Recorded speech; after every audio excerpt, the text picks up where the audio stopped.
National Bureau of Statistics, KNBS, is in the process of revising and reviewing their data collection and collation methods to be in line with the latest international standards.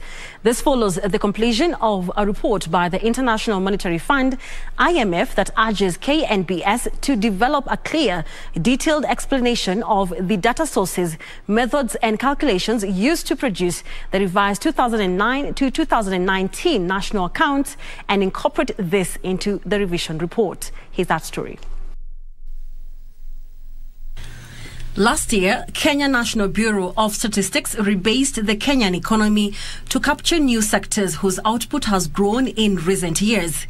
The new activities were included in the computation of the country's gross domestic product, GDP.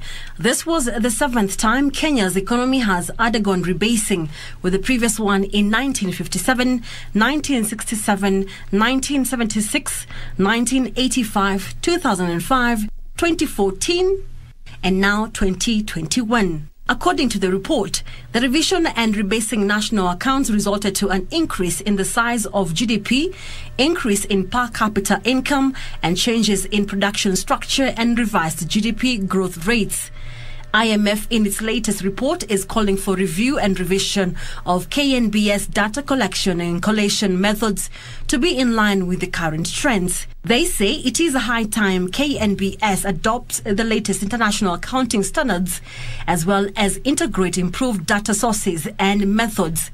In the report, KNBS have been challenged to develop a clear, detailed explanations of the data sources, methods and calculations used to produce the revised 2009 to 2019 national account and incorporate this into a revision report.